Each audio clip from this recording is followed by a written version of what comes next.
Disturbing Things I Found on the Internet, Volume 10, Lazy Masquerade. I guess I'll just watch Lazy Masquerade all day if no one has any videos. That wasn't the plan, I was hoping for some requests, but that's life.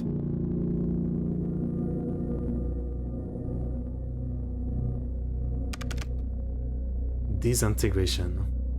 And we'll see if I recognize, but I don't think I ever watched these videos before recently. I came across a thread which posed the question: which missing person cases have the most haunting details? And, in my opinion, user Hello Lurker here delivered with an obscure and chilling case that I'd never come across. That of Francisca Cadenas, a 59-year-old Spanish woman who disappeared from Hornachos, a rural town of about 4,000 people. The kind of place where, as OP puts it, nothing ever happens. On the night of May 9th, 2017, Francisca was childminding her friend's daughter at her family home. Her husband and sons were there also, and the evening unfolded like any other. The young girl's parents, Antonio and Adelaide, arrived later that night to pick her up, and at 11 PM, Francisca escorted them out to their car to say goodbye. The vehicle was parked on the parallel Hernan Cortes Street, a mere 50 meters from the home, or about 160 feet. Put on subtitles as always. To get there, they had to pass through a small, illuminated alleyway that connected the two streets. Francisca said goodbye to her friends and their daughter, and waved them off. As they departed, Antonio and Adelaide looked in their rearview mirror, and briefly watched as Francisca made the 60-step journey back to her home. Okay. That was the last anyone saw of Francisca Cadenas. 60 steps specifically? When she didn't come back inside, one of her sons contacted Antonio and Adelaide and asked if Francisca had gone with them somewhere. They said she hadn't. Francisca was reported missing almost immediately thereafter. Okay. A huge search effort was launched, with wells being searched, sniffer dogs scouring both mountains and swamps, uninhabited houses being inspected, and helicopters scouting the just area like from that above. vanished. Antonio and Adelaide quickly came forward and confirmed that Francisca had been acting normally that night, and that they saw nobody else on the street when they set off for home. None that they had noticed anyway. This video demonstrates Francisca's final steps, and shows just how small a distance and time frame she vanished in. As stated by her son, Jose, "My mother walked up this street, making a 50-meter journey. What's most shocking is how someone can walk that short distance, have the entire town mobilized in 10 minutes, and yet, years later, there's still no trace of her." I mean, the answer is probably she was kidnapped, right? But that's insane. I mean, she was probably targeted, right? I mean, but that's still insane that they waited for this exact, you know, literally like 20, 60 step like window to kidnap someone and just, okay. That's probably the only explanation, yeah. I don't know. The door is here. We're very close to it. And just a little further up the street is where she disappeared. Someone out there must know what happened to Francisca. Sure. After all, people don't just disintegrate. Supposedly, the last person to see her alive was 34-year-old seasonal worker, Carlos Guzman. He had crossed paths with her just as she entered the small alleyway. "I was going to my car when I saw her," Carlos recalled. "She was walking down the other sidewalk towards her home. I didn't even know her name, but we were neighbors, so I greeted her with a 'see you later.' She told me the same thing and entered the alley. From there, Francisca would have been no more than 20 steps from her home. Though initially considered the prime suspect for obvious reasons, Carlos had a watertight alibi. Shortly after passing Francisca, he had been seen by numerous witnesses having a drink in the town bar. To this day, Francisca's whereabouts and well-being remain a mystery. No trace of her has ever been found. Insane. I've seen people online debating whether her neighbors or friends were involved in some way, or whether she ran away of her own accord, though her family are adamant that she would have never abandoned them. They had a normal, happy relationship. Yeah, but that's never like, I don't know, whenever there's a case like this and the families and friends say stuff like this, you never believe it. It's the same thing where like, anytime there's like some guy murdering or doing something terrible and they interview the family and friend and they say, you know, was just a good guy, just a good kid, just a good this or that. We could never see it coming. Like, you can't really trust any people would know the person usually when they say stuff like that. So at the same time, yeah, I don't know. Like, you know, I think it's probably more of a kidnapping. I don't and know. Francisca had left her phone and purse behind in the house. The authorities don't consider her a runaway and believe foul play was involved. Yeah, me too. Their working theory is that an opportunistic killer was passing through the area, and that Francisca was in precisely the wrong place, at precisely the wrong moment.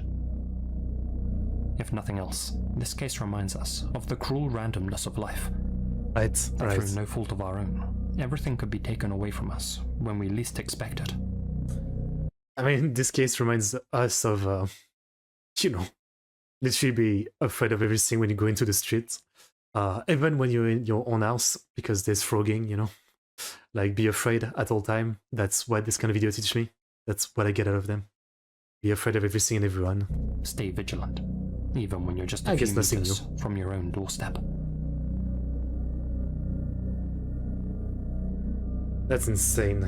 Disintegrated. That's how I describe it. Yeah. Are you tired of getting bombarded with spam calls and texts? I know I am. Just the other day, I got a text claiming to be from my bank, saying my account was compromised. Turns out it was a scam. One of the reasons why we get so many of these annoying messages is because big companies can't keep our data safe. Like how recently, AT&T revealed that nearly all of their customers' call and text records have been exposed in a massive data breach. Even if you don't use AT&T, if someone who texted you did, then your number was exposed too. To protect myself, I use Aura, the sponsor of today's video. Aura alerts me if they find that my phone number or any of my other sensitive information has been compromised, and they give me fast fraud alerts if anyone tries to use that data to access my credit or bank accounts. Aura does so much more to keep me and my family safe too. You get transaction monitoring, a VPN, antivirus, a password manager, parental controls, and identity theft insurance. That's a lot of random stuff. At one affordable price. My favorite feature is their AI-powered call assistant, which screens unknown calls for spam or scams while still forwarding legitimate ones. It also filters out known spam numbers and even scans links in the message for phishing threats. I'm not leaving myself vulnerable to data breaches, and if you don't want to either, you can go to aura.com/lazy and try your first 2 weeks. I've almost gotten scammed a few times by stuff like this. Like, sometimes I've gotten text message about, you know, some money I didn't pay to my insurance or something like that. And there's a few times where I almost fell for it. I tend to always check, but sometimes, you know, they seem realistic enough. The biggest time was like call. I literally don't answer any call these days. Like, if it's actually someone wants to talk to me and important, they will leave a message. I literally don't answer call. Well, except if it's a number I've already registered with the name, right? But one time, like a while ago, yeah, and it's basically when I decided to stop, I answered, and it was, I forget what it was. It was something about, yeah, like taxes, I think. You know, and even though it was the classic, you know, like foreigner accent, French speaking, which often can, you know, like people tend to say, like, that's a way to tell if it's a scam call center in India or somewhere else or something. You know, it's not really true. Like, for example, like my internet provider, like, you know, I've dealt with their customer service, and they also employ people from like different countries with accents. So frankly, again, like the scam caller having a different accent isn't always the easiest way to tell, right? And so, yeah, they were leading me on for a while with what they were saying seeming pretty true to me. And I was starting to give my info, you know, like stuff like address. And when they asked me something like some specific, like, you know, number for like, I don't know, like a code or something, I forget what it was, is when I was like, okay, no, this is weird. And after that, yeah, I was like, I'll just never answer the phone again. So I don't even get the risk of falling for that, yeah. So yeah, a service like this might be good, is what I'm saying. For free. Also linked in the description.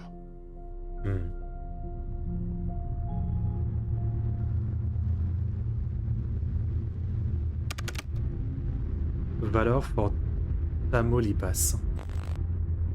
Tamaulipas, a Mexican state just across the border from Texas. One that's long been a battleground between warring cartels, vying for control of smuggling routes into the US. Cartel stuff. Back in the early to mid-2010s, the two predominant factions were the Gulf Cartel and their former associates, Los Zetas, a syndicate known for its immense scale and unrivaled brutality. When it came to their business strategy, the Z's, as they were Is there any cartel not known for brutality? Employed shock and awe tactics, indiscriminately slaughtering anyone who opposed them. That included Gulf Cartel members, with whom they had daily shootouts, and, unfortunately, innocent journalists who spoke out against their actions. Despite being as unsubtle as a bullet through a window, by publishing their own snuff videos online for the world to see, the cartels, and Los Zetas in particular, hated negative publicity. They enjoyed being feared, but not criticized. As such, if a reporter blamed the state's unusually high crime stats on the cartels, there's a good chance they'd be added to the figures themselves, either winding up dead in a ditch, or disappearing from the face of the earth. Damn. It's no wonder that so many media companies began turning a blind eye to cartel activities altogether, much to the frustration of the good people of Tamaulipas. Without regular news updates, many innocent bystanders found themselves wandering into the cartel's line of fire, both metaphorically and literally. One person who chose not to keep his mouth shut. Never gotten deep into the cartel stuff, but I know there's like channels of like this kind of, true crime channels that literally all they do is cover cartel stuff. And I've watched a few random videos before, and they don't actually show any of the fucked up footage, but describe it, and yeah, no thank you. Actually, like a decade ago when I was younger and more edgy, and I would go on to Reddit and sometime on subreddit to see fucked up stuff. I remember seeing cartel execution video, and yeah, I don't even want to think about it. These days I don't even think I could like stomach it. So yeah, it's the kind of thing where like I kind of avoid it. I don't think I have the stomach for it, but it is insane that it's still going to these days, and it's not stopped and it's not stopping, It's fucked. Chad was the creator of the Facebook page Valor por Tamaulipas, or in English, Courage for Tamaulipas. Founded on January 1st, 2012 by an anonymous user known only as the admin. The page shared information about cartel-related violence across the state of Tamaulipas and provided security updates to keep local residents safe. With over 500,000 followers and a sizable Twitter presence, Valor por Tamaulipas, or for the sake of my tongue, VPT, regularly uploaded photos of local crime scenes and reported on drug-related violence, named and shamed corrupt police officers, and uploaded images of alleged criminals and their vehicles. Okay. They also warned their audience about roadblocks, arsons, and human trafficking incidents, with the aim of raising awareness among the populace, finding the missing, and bringing cartel members to justice. Seems like a great Facebook You've page. all heard stories about the cartel's brutality. Seems like the best thing that ever happened on Facebook. Town knows that they've earned that reputation. Some of the pictures on VPT were equally as grotesque, and not for the faint of heart. So, for obvious reasons, I won't be showing them here, and don't recommend seeking them out. Yes. But unlike most people online, I do agree with that. Again, even if you're like an edgy teen, like I used to be, I definitely, even if you think you have a strong stomach, don't look up cartel stuff. That's all that can be said. Yeah. Oh, Azriel, how are you doing? The first suggestion that popped into my head was a Christmas parody of Lovecraft novel. I mean, if it's horror-themed, I guess it would be fine. The admin I don't know. wasn't posting those photos to shock his audience, but rather to help them when no one else would. With mainstream Mexican media often downplaying violence due to fears of reprisals, VPT became a popular platform for concerned locals, with it frequently being the only source of news about what was happening at any given time. And Facebook actually coming in clutch for once. Many turned to VPT to check if there was a shootout occurring nearby, find out where carjackings had occurred, or see if anyone, maybe even a loved one, had gone missing. The admin was known to be active around the clock, sharing whatever details he could, whenever he could. As you can imagine, the cartels were less than pleased with him. Yeah. Well aware that revealing his identity would reduce his life expectancy down to What if about it's someone inside the cartel? The admin took every precaution to remain anonymous. That didn't stop the cartels from replying to his posts with death threats, of course, assuring him that his days were numbered. In early 2013, Los Zetas began circulating flyers, offering a reward of 600,000 pesos to anyone who revealed the identity of VPT's admin or any of his family members, be they his parents, siblings, wife, or children. Unshaken, the admin took to Facebook and replied directly to the Obviously, like, the hope is that the admin is in a different country. Doesn't mean it's like out of their range, but it still probably would be safer. through a public post. I'm not playing the hero. I'm doing what I have to do as a citizen. I'll continue to run Vala Tamaulipas, even if it costs me my life. The admin did assure his followers that his wife and children had moved to the US for their own safety, but told them that he was remaining in Tamaulipas to continue his work. Oh, so he is there. Shortly thereafter, a video began circulating online. One showing a man, allegedly a collaborator of the admin's, kneeling with his hands in his pockets. Fuck. Next to him stood a masked figure in camouflage, holding a firearm. The kneeling man stated, "Please refrain from publishing any information. If not, this is the price you'll pay." After warning internet users against collaborating with VPT, the gunman fired a single shot into the man's head. In response, that's actually a good left a message guess on Facebook, stating that he didn't recognize the man in the video and wouldn't speculate about its authenticity. But the message was clear, and was only made clearer on October 15th, 2014. In the early hours... But yeah, then I was gonna say, like, that's the fucking problem, right? Like, the whole Facebook page was set up to, you know, inform and protect people from the cartel, but then if they start getting mad at, you know, that they can't find the guy running the page and they start killing innocents to make him reveal himself, then the page just, like, literally turn on its head. Now it's, like, the cause for people dying, innocent dying. So then, yeah. Like, as fucked as it is, at that point, the most logical thing would literally be to stop the page. Like, I guess there's nothing a civilian can do to win against the cartel at this point. But this was a nice attempt. Of that morning, the co-admin of VPT's sister page, Rosario Fuentes, was kidnapped. She had tweeted the location of a shootout so that her followers could avoid it, and one of the cartel members realized that she was a doctor who worked in a clinic nearby. Following her capture, the men holding her logged into Rosario's Twitter account, where her followers knew her only as Miet3, and made several tweets. Friends and family, my real name is Maria del Rosario Fuentes Rubio. I'm a doctor, and today my life has come to an end. The account then shared before and after photos of Rosario, one of her being held alive, and another of her corpse.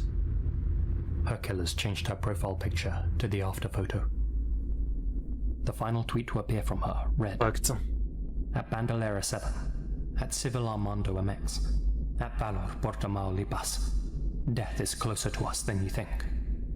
Close your accounts. Don't risk your families the way I did. I ask you all for forgiveness." By the time Twitter deactivated the account, the images had already been widely circulated. The admin confirmed Rosario's death on Facebook. You know, this makes me think, what was the country where, like, they had a similar situation to the cartel with gangs, and they, in a very, like, violating human rights kind of way, they've managed to deal with it? El Salvador, maybe? It's been obviously very controversial, but also, yeah, like, for now, at least, it's been fixed. I wonder if, like, Mexico is ever going to try something like this. I know there's been, like, literally, like, war and army, cops and army war against the cartel, but it still hasn't stopped. I mean, I wonder if they'd ever go in that way of literally just basically arresting anybody even think of being related to the cartels, and literally, like, trying to liquidate everything to fully stop it. I wonder if it would ever happen. And expressed his deep sorrow over the incident. He stated that she had been a long-time collaborator of VPT and had saved countless lives, not just as a doctor, but as an anonymous citizen journalist. In December 2014, the admin announced his retirement from social media, Makes sense, stating in a post, "In my case, organized crime won. Right. But it has only defeated me, and not society. It has not defeated the thousands of contributors who trusted this page and made reports to..." I'm glad the admin decided to stop, because again, at this point, they've literally checkmate him. If he continues, more innocent will die, and that really defeats the purpose of the page. But again, it's so fucked up that, yeah, like, he literally had to give up. Yeah. Despite their own fears. He also announced that the page would remain active and was being handed over to a nameless individual with connections in law enforcement.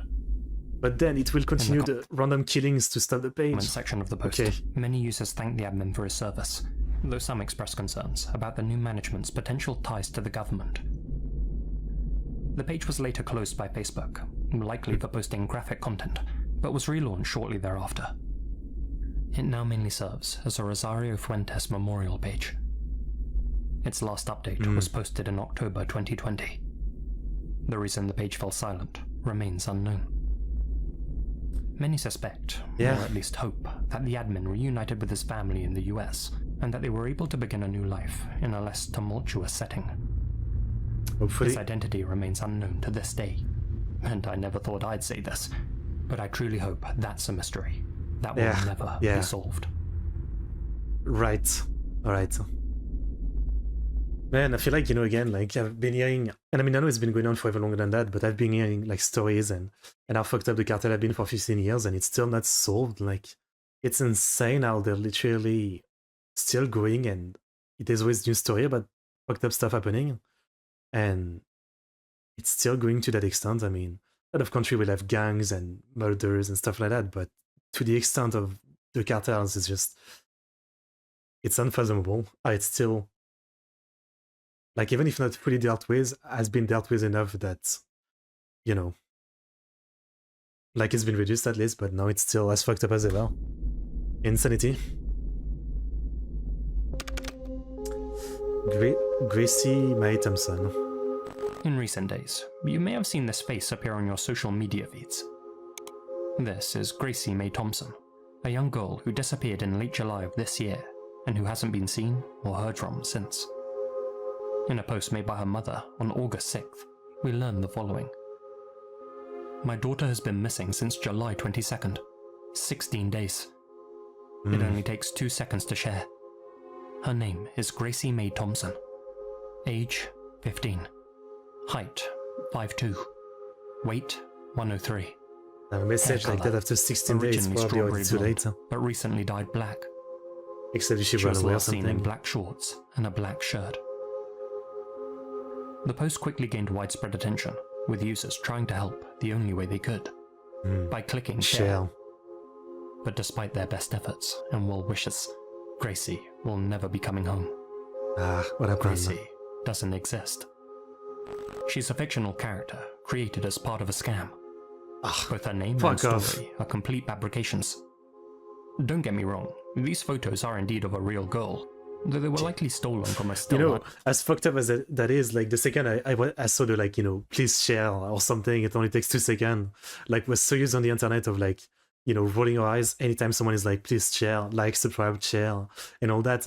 But obviously, since this is like a missing person's case, I'm like, okay, I guess it's fine. But I still had, the second I read that, I was like, share, it takes 2 seconds. Like, I was about to roll my eyes, but then I realized that was inappropriate. Okay. Yeah, okay, so it was fake. Then. An identified account, with the young woman pictured being completely oblivious to the fact she's been made the poster child of a con. When you dig below the surface of this post, a few red flags do present themselves, but crucially, no amber ones. There haven't been any recent amber alerts for a Gracie Mae Thompson anywhere in the US. What even is the scam, though? If you search her name though? on Google, no missing person articles or news reports will show up. Instead, you'll be met with dozens of accounts sharing the same template about their missing daughter. All of these different people claim to be Gracie's mother, and though the text itself remains consistent across them, they all contain one conflicting detail, namely, where Gracie went missing. Some posts claim that she vanished in Odessa, while others say Stockton, Pickens County, Detroit, Bell, Corner Brook, and various other locations. What's the point of this scam? That's because each of the posts appear in sales pages, like Upper Lower Catitas County Auction and Odessa, Texas Trading Post. Fraudsters are aware that by making their posts region-specific, they can generate more likes, shares, and clicks. Other posts have also been circulating using different names and faces, though Gracie's has received the most traction so far, with her name even appearing on Google Trends in recent days. Did you get money? Her story is currently making the rounds on TikTok and racking up thousands of views. Though some accounts seem to merely be using the fake missing person format to farm engagement or spread a hoax, others have been making them for more nefarious purposes. Okay. According to Scam Finder, some of the posts, like this one, are designed to spread malware. By clicking on their associated links, in this case, obituary.info, users are taken to sites flagged by antivirus software as malicious. Okay, but then that explains it, you know. But why some of them were literally with no, there was no link or anything that made sense with them? I don't know. Clicking these links could lead to stolen personal information, compromised social media accounts, and the installation of harmful software on your device. Don't go to Facebook. Unfortunately, there are no depths that scammers aren't willing to sink to, and that includes preying on the empathy of good-hearted people. Of course. And in doing so, they divert attention away from real cases, foster distrust towards genuine missing person posts, and exploit the images of people like the young woman used in this scam. If you ever come across a post that's appealing to your empathy like this, take a moment to check the details against reliable sources. This simple step can help prevent the spread of misinformation and protect both you and others from becoming the victims of scams. But as always, it's easier said than done, right? Most of us spend a lot of time on the internet every day, and, you know, like very few of us have the motivation for that. If you're scrolling like Twitter, Facebook, or YouTube, and you see information, like, you know, like there's so much information that you're not like motivated to go check out if whatever information you were given is real. Like, you know, sometimes I watch a story video and there's always some people in the comments saying this is wrong, this is wrong. You guys are so stupid, you should do your own research and you know, look up stuff yourself and all that. But, you know, that's not how it works. Most people are just, you know, it's not really being lazy or something, it's just like, yeah, I don't know, not that motivated to always go try to fact check what they just learned or seen, right? And I can't lie, I'm the same. Most of the time, I'm just, you know, I try to take things as face value, but also if later, you know, something challenged it, I'm like, okay, well, then I was wrong, I guess. I don't know. Okay. Okay, this one was, at least this one was like, it's messed up, but it's no one dying or anything fucked up like that, you know? Just a dumb scan. You have some malware on people's computer. It's a bit easier to stomach than some of the other stories. Ricky Calderon. This next entry was brought to my attention by a recent Goose Boost video. He covers loads of interesting internet mysteries himself, so be sure to check out his channel in the description. You'd hope that the creepiest thing you'd find while browsing reviews on Google Maps would be that the restaurant you've taken your date to has a 1-star rating, and that the greatest mystery is whether your next date's going to be with the toilet. But then you'd be ignoring Ricky Calderon, an account which routinely leaves reviews for various establishments across the US. Okay. Though on the surface they aren't particularly noteworthy, when you look through the photos posted alongside them, things take an eerie turn. What? Oh, it's some weird AI face?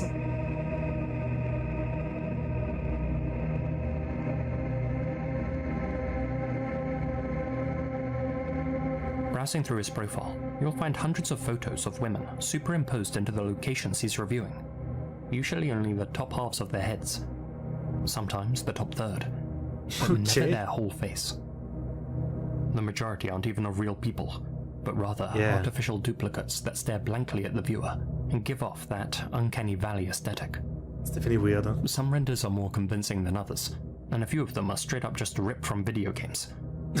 But then there's these photos, which stand out as anomalies. Shots of real women, seemingly oblivious to the fact that Ricky's taking their picture.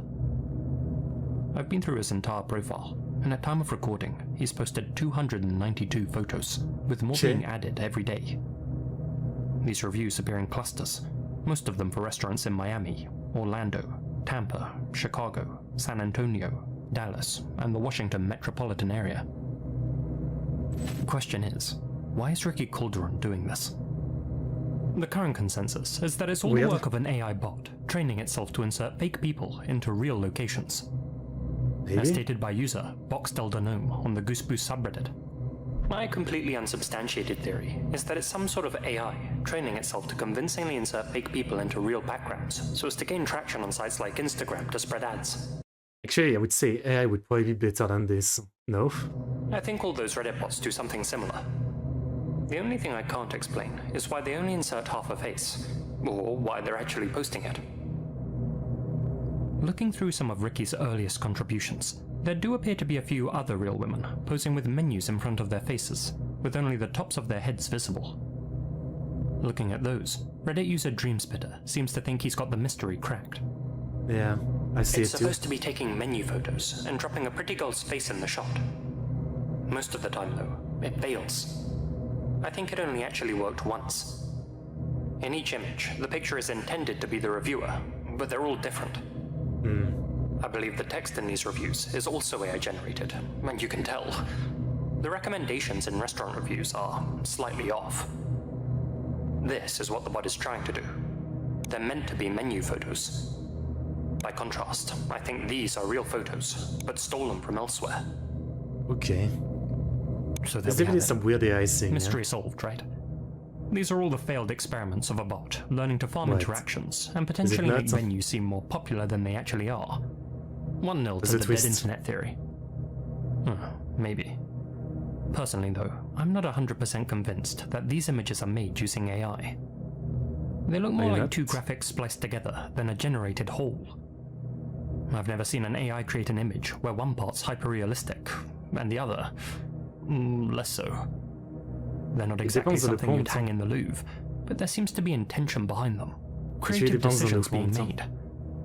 I'm by no means an expert, so feel free to disagree, but I've seen others drawing similar conclusions. With a few exceptions, Ricky's reviews are almost exclusively for restaurants. Yes. We're talking Twin Peaks, Tilted Kilt, and my personal favourite, Bacon Bitch. The vast majority, though, seem to be for That's my favourite too. Guess he really likes the wings. Damn. Jokes aside, we have to question whether Ricky himself is truly visiting these locations, taking photos. Maybe not, because a lot of like the pictures behind don't look like someone, like it doesn't look like a random visitor photos. They look like a promotional photo from it. It's possible a lot of the picture you could find somewhere, right? So they're probably not his. I'm gonna assume they're not taken by him, yeah?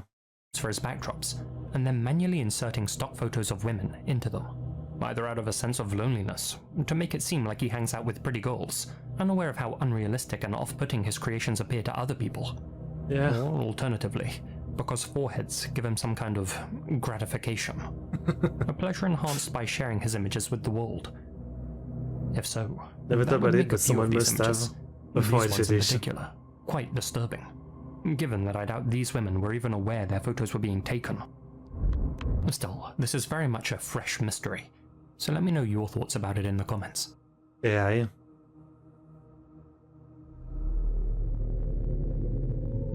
I guess that's all I can say. It's a weird one, but at least it's not too fucked up. Compared to all the other stories. The Mie TV broadcast. I came across this final entry in a Sakura Stardust video. Oh, that's a channel I could check out. That covers all things creepy from the Japanese. I used to watch the channel, kind of fell out of it because I ain't gonna lie, it was maybe a year or two ago, like, the channel became a little bit too, you know, every time, like, she would introduce a topic, and then she would say, I can't actually say this, say that, show this, show that, because of YouTube censorship. And so, you know, a lot of the topic I felt like were barely covered in, you know, in a good way. Like, I'm not saying, you know, if it's someone dying, you should show the picture of the corpse, but she was basically, like, censoring so much of the story she was talking about that, you know, if you just go to another channel talking about the same topic, you get so much more out of it. And I understand, you know, YouTubers trying to keep their money by, you know, adhering to the rules and all that. But yeah, I kind of unsubscribed at one point. Though I like the content, you know, I like the content, but I just really not into, like, how hardcore the censor had become. Like, it wasn't even just not showing stuff, it was also, like, not even reading important part of a story because it was messed up or something. But maybe it's a channel I should give another try to. Again, I just prefer channels that, you know, even if they censor a little bit to an extent, they still give you a full story and they're not constantly cutting out parts or trying to, like, you know, word stuff very differently. I don't know. If you're making a channel about, like, dark stuff and stuff like that, I don't know.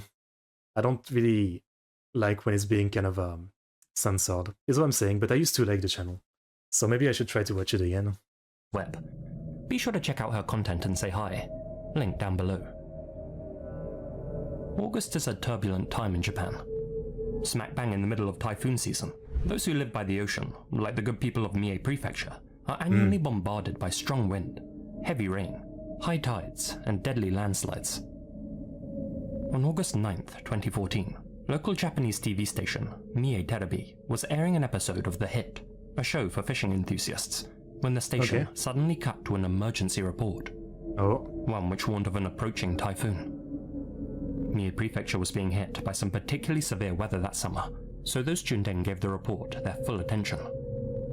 The live coverage warned viewers to stay indoors and brace for extreme conditions which posed a risk to life, and filled the screen with the storm's predicted trajectory. But as viewers tracked the path of the typhoon and prepared for the worst, an unexpected image flashed on screen.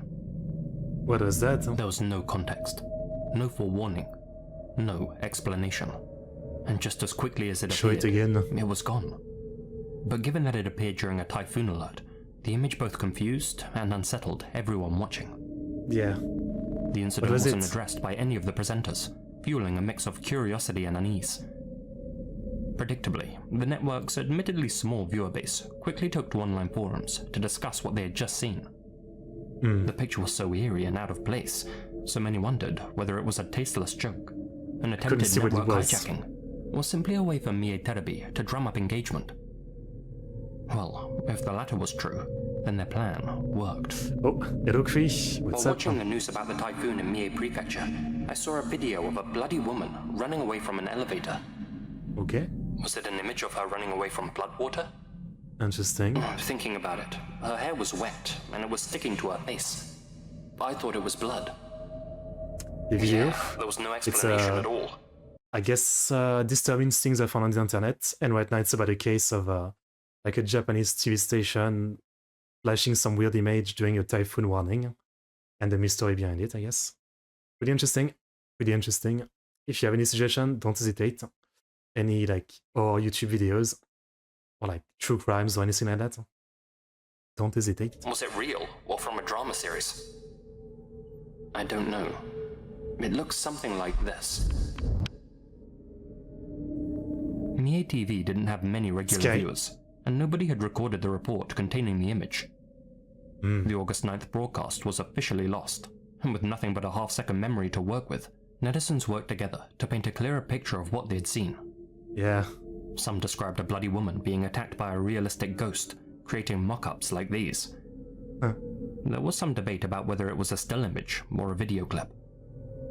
Soon, the conversation spilled over onto other forums and reached a wider audience, fueling the morbid curiosity of other internet users who joined in with the speculation. Pretty interesting. Word quickly spread that all the recordings of the typhoon alert had been intentionally erased by the showrunners, who were desperate to prevent anyone from rewatching it. People labeled it as cursed, and even an optic hazard. Something that, once seen, can't be unseen, and could have devastating effects on one's mind. With online speculation getting wildly out of hand, the station's official Twitter account finally addressed the incident, stating, "Due to a system error, a video from one of yesterday's news segments got mixed up in today's announcement. We sincerely apologize." So just check the last day's news segment. So, netizens had their answer. The image was just a screen grab from one of the previous day's reports, one that had accidentally been spliced into the typhoon coverage. Mie Terebi didn't elaborate further though, leaving those following the mystery with even more questions. What sort of news segment would contain such a bizarre, disturbing image? What could they possibly have been reporting on? Check out the previous broadcast. On screen during the broadcast was eventually tracked down and published in a horror magazine. One headlined, "Scary broadcast accident that occurred during a typhoon relay." Okay, so in the end, okay, now that you look at the image, it's not that it's probably like an haunted house or one of those Japanese prank show. Okay. I mean, I see why it would be scary, right? Like, you're watching a normal TV channel and suddenly, like, doing a typhoon broadcast, you see an image like this. But yeah, clearly this is from, like, one of those, like, you know, hidden camera shows or haunted house location. Fair enough. So it was just, like, accidentally shown during that segment. But I guess I get why it would be scary, especially if you just see this for, like, half a second. I'd be kind of like, what the fuck? Their hands on the seemingly lost image remains unclear. But finally, the internet was able to examine it in detail. It was a photo of a distressed woman in a bathroom, running from what appeared to be a person dressed as a yokai, tinged green as if captured using a night vision camera. Despite what Mie Terebi had announced, many believed that it had to have come from a movie or show rather than a news segment. But despite a thorough search, no piece of media resembling the still could be tracked down. In 2022, popular Japanese blogger and urban legend investigator, the Suburo, covered the incident on their YouTube channel. appealing for information about the image's source. And one commenter, Cough0707, may have cracked it. It's an haunted house, I called it. It's an haunted house. It looked like it.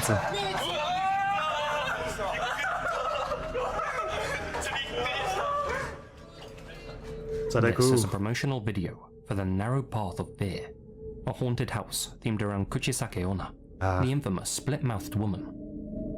According to Koff, the event took place every August in Yanagase, Gifu City, where the legend of Kuchisake Onna is said to have originated. The haunted house, which actually took place down the winding alleyways of Yanagase itself, was filled with long-haired actresses who would jump out and chase attendees. The attraction was actually an initiative which hoped to attract more young people to the shuttered shopping streets of Yanagase and revitalize the town. As you can see, this footage, which was captured... Like, I guess the only thing kind of like that is we had a traveling fair in my village, and so, you know, like massively long trucks would come in, and one of them was basically like an haunted house truck, so it's supposed to be like the length of a truck, and it has 2 floors, and you basically just go forward, and it's kind of like in the dark inside the truck, and there's supposed to be like, you know, there's like air gushing out, and sometimes like light coming on, and jump scares of like, you know, image appearing on the screen and stuff like that. So I guess I was definitely a bit scared when I was young, but I don't know if I'd really call it an haunted house because it was very cheap. Yeah, I wonder if I can find videos like, let's see, French truck haunted house. Yeah, I don't know if there's anything like that I can find. But I'm gonna search in French. Fête foraine. How do you even call it in French? I can't speak French. Fête foraine. Maison horreur, maybe.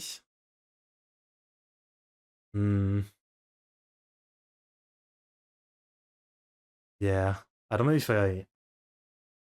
Like, usually they're very short again. It's literally like basically a truck with 2 like 2 levels, and you know, you're done in like literally like 3-4 minutes, right?